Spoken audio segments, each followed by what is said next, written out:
ker je tega izredno malo. Tako da stvari morajo pa izvajati akreditirani laboratorij. Akreditacija pa se ve, kaj pomeni, ne, da je to mednarodno priznan akreditiran laboratorij, ki izvaja te, vzorčuje in potem analizira te meritve. Zdaj, nekaj je tudi, ne, seveda, strani ARSA, se pravi, jaz tudi se mi zdi, da načeloma tle kakšnih velikih odstopanj v meritvah ne more biti, ne, med tem, ki so trajne meritve, načeloma trajne meritve so bolj teh tehnoloških parametrov, dočim dioksinov, furanov, pahov, težkih kovin, ne, se pa izvajajo občasno, ampak teh je tudi, ne, iz prometa ogromno, ne, seveda, kar se tiče pa delcev, seveda, imamo nanodelce. Na nanodelcih vsi molčimo, bistveno več jih je še iz prometa, ne, ampak jih ne znamo krotiti in smo zaenkrat še čisto zadovoljni. Tako, kot smo bili zadovoljni z dušikovimi oksidi do pred 15 let, ne, se ni noben sekiral, zdaj pa tule vidimo, koliko 140 ton, ne. Ampak to nekdaj ni bil problem, problem so bili SO2, ne, vžigi gozdov so bili res problematični in to se je saniralo, ne. Ampak na koliko časa morajo biti te meritve? V kakšnih intervalih? Tako kot je bilo omenjeno, jaz tukaj se emisije, točno ne vem, dokoli varstvenega dovoljenja, ker tudi nisem pristojna, da bi ga, bom rekla, tolmačila, zaradi pač to je Agencija za okolje, ampak tam je jasno napisano, na koliko časa, kako, v kakih intervalih pač morajo biti določeni parametri izmerjeni. Jaz bom tako rekla, občina, kot vem, je tudi jasno povedano, jo bo naročila, izvedla neodvisne meritve emisijske, govorimo o emisijski emisija, tisto, kar smeri na samem dimniku in kar izvaja Sanitnikovo, emisijsko, kar sem jaz predstavila, dejansko stanje in občina pač želi, bom rekla, izmeriti neodvisno, ne, za strokovnjaki seveda tudi in pač verjamem, da tudi v sodelovanju z civilnimi iniciativami, da se zbere pravo mesto in tako naprej, in da vzpostavi neko zaupanje pravi strokovnjaki za interpretacijo. Moje osebno mnenje pa je, da vkolikor želi kdor, seveda lahko izmeri tudi kaj več. Saj ni treba samo tisto, kar je predpisano, pa verjetno se lahko izmeri še več in še več študij naredi, verjetno zato, da se pridobi zaupanje, ne, pač prebivalcev tako naprej. Tako da mogoče smo včasih vsi skupaj preveč v teh okvirih zakonodaje, ne, samo te 3 parametre, ker kaj več pa ne, je pa res to, da za določene parametre potem nimaš mejnih vrednosti in jih težko primerjaš. Zdaj, gospa Čebaš mi bo znala bolj povedati, kaj pomeni mejna vrednost 30 in če jaz rečem 29, je škodljivo za zdravje, 31, pa kje sem pa potem se pa lahko verjetno še kaj vprašala, ne. Tako da meni, to so neke orientacijske mejne vrednosti. Govori sem tako, ne. Zdaj, koliko smo pa vem pa, da so WHO smernice, ki so bolj stroge, ne. Direktiva pa pač prenaša nekaj WHO smernic in tako da tukaj seveda je lahko razprava še zelo dolga, verjamem, ne. In verjetno tudi še bo, Ja, seveda, ampak jaz mislim, da bi mogli pravi strokovnjaki po vsi, kaj vejo, po Sloveniji mislim, da jih je nekaj, se sedeti za isto mizo skupaj seveda s podjetjem, to je bilo včeraj tudi večkrat na seji povedano in pričakujemo, da se gre tako, kot ste pač vi omenili, vrečasti filtri, ne vem, pač nisi strokovnjak, vse zadeve dobro pogledati. Pa verjamem, da pač se tukaj najdejo lahko tudi dobre, ne vem, tehnologije, izboljšane, karkoli, kar bi zahtevali, da pač bi se predstavljalo neko normalno zaupanje v delovanje tega, bom rekla, tega objekta, karkoli. Ja, gospod Stegelj, takoj. No, vsekakor treba zadeve strokovno preučiti, ne, ampak govorimo vseeno o veliki količini materiala, tudi če govorimo o nenevarnih odpadkih, govorimo še zmeraj, da je v bistvu o majhni koncentraciji, ko pa sežigamo tukaj tone in tone, se te koncentracije vseeno naberejo neko količino. In samo, da smo si jasni, o čem govorimo, ta količina nekam gre, nekaj gre v zrak, drugo je pa cement, ki ga imate doma. A imate masko, a ste prebrali tako, kakor pri hrani, kaj vse vsebuje, a je to res realno, kdo preveril inšpektorat? O tem govorimo. Torej tudi ves ta cement, ki gre naokrog, ker ne bi bila večina. Ampak nisem pristojna za to komentirati, to je stranski proizvod. In stranski proizvod mora tudi po določenih standardih, oznakah, ne, tako da verjamem, da tukaj tudi kontrola, kaj se prodaja, na kak način, se pa strinjam, tako kot se pač omeni. Ja, kje se uporablja in kam to gre, ja. To je v večini primerov izdelkov, lahko se to vprašamo, ne. Gospod Senegalčnik. Ja, tole sem hotel reči, ne, da onesnaževanje glede na dobo pred, bi rekel, takrat, ko se je proizvajal azbest, je res, zdaj se enormno zmanjšalo. A ne. Tako da zdaj trenutno te emisije, ki so, a ne, dejansko so nižje, kot jih pa zahteva tudi recimo predpisi za sežigalnico, razen seveda dušikovih oksidov pa tega, ne. To niti ni tako kritično. A ne. Kritično je res prah, a ne, težke kovine, te stvari. A ne. Tako da dejansko tega je pa relativno zelo malo, tako da v principu so stvari, bi rekel... Glejte, ampak če se vrnemo spet, če bi prišlo do tega večjega sosežiga, ali bi Salonit Anhovo potreboval novo presojo vplivov na okolje?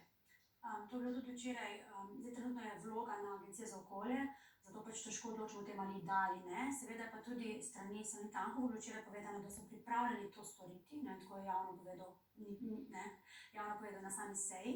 In vkolikor se pač bo to odločitev ali agencije, seveda mora biti strokovna v skladu z zakonodajo, vkolikor da, je pač potrebno to izvesti in takrat tudi stroka, kot je zdravstvena stroka, pa da svoje mnenje. In več jasno pove, ne samo pač, da ocenjujemo tveganje, ampak jasno pove, kakšno tveganje bo to pomenilo za to dolino in za pač zdravje teh ljudi. Tako da pač to je Ministrstvo za zdravje eno izmed, bomo rekla, mnenjodajalcev in vsekakor je vedno pozvano, da pač poda svoje mnenje. Izvolite. Je še kemijska stroka, seveda ni samo zdravje, ampak tudi kemijska stroka. Zdaj, ko se pogovarjamo o Anhovem, je velika vrednost v tem, da se pogovarjamo. Prej se, ko mi poročajo kolegi iz vaše doline, da se o tem ni govorilo. Da tudi ljudje med seboj so šepetali ali pa niso govorili. In so to, da so družinski člani zboleli in umiranje za mezoteliomom je eno najtežjih umiranj, potem se ni na glas govorilo. Zato sem prej omenila Erin Brockovich, zato ker se ljudje, ki so prizadeti, to pa zdaj govorim kot strokovnjak z področja psihiatrije, svojo prizadetost največkrat skrivajo. In to, kar je zdaj prišlo na plan, je to mi poročajo zdravniki, da ljudje govorijo, pripovedujejo zgodbe, tudi svoja osebna bremena na nek način razbremenjujejo in prav bi bilo, da je to spodbuda za celo Slovenijo. Kajte, če bodo ljudje po celi Sloveniji na enak ali podoben način začeli razmišljati o svojem okolju, bodo prej ali slej politiko, odločevalce primorali, da sprejmejo ukrepe. Jaz vem, da Slovenija rabi sežigalnico. Ne moremo biti brez nje, ker nimamo smeti kam dati. Seveda vem. Tudi druge države jih imajo. Tudi druge države. Tudi vem, da so določene omejitve, kje se lahko postavijo. Vse to je treba ljudem povedati. In jim je tudi treba jasno povedati, kaj se bo v teh sežigalnicah, zdaj ne govorimo o sosežigu, sežigalo in kaj bo šlo ven iz teh sežigalnic in kaj bodo v končni fazi ljudje tudi imeli od tega. Ker mi govorimo samo o bremenih, če pa bi mi iz teh sežigalnic ljudem nekaj tudi lahko omogočili, recimo, ogrevanje, energijo in tako naprej, potem bi ljudje začeli drugače razmišljati. Seveda od predpostavki, da je to, kar se tam dogaja, neškodljivo z vedenjem, ki ga imamo danes. Za konec morda še vsak, kakšni so vaši naslednji koraki? Civilne iniciative zdravnikov in seveda ministrstva? Gospod Stegar. Ja, mi bomo še naprej, namreč vse skupaj se odvija zelo hitro in ravno ta dosežek, da so ljudje začeli govoriti, da smo ga spodbudili, da smo premagali ta strah, da so se ljudje bali s svojim imenom izpostaviti, da so se bali o tem govoriti v gostilnah, doma, tako naprej in bomo nadaljevali s tem. Ja, mi smo nekako postavili neke termine, neka pričakovanja, da bo ministrstvo začelo s postopkom za izenačitev teh dovoljenih emisij za sežig pa sosežig, ker so pač po naših informacijah te emisije za sosežig dovoljene večje. In mi tudi pričakujemo, da bomo od teh postopkih, ki na ministrstvu potekajo, obveščeni. Seveda mi vemo, da je zdaj vlada v odstopu. Ampak ne glede na to, stvari se morajo odvijati naprej in pričakujemo, da nas bodo iz ministrstva s tem tudi seznanjali. Tudi, če ne bo šlo drugače, da jih bomo spraševali. Pričakujem, da bomo dobili odgovor. Gospod Bote. Seveda imamo tudi včeraj na občinskem svetu, ko so bile sprejete pač določene sklepe, jih bomo mogli realizirati.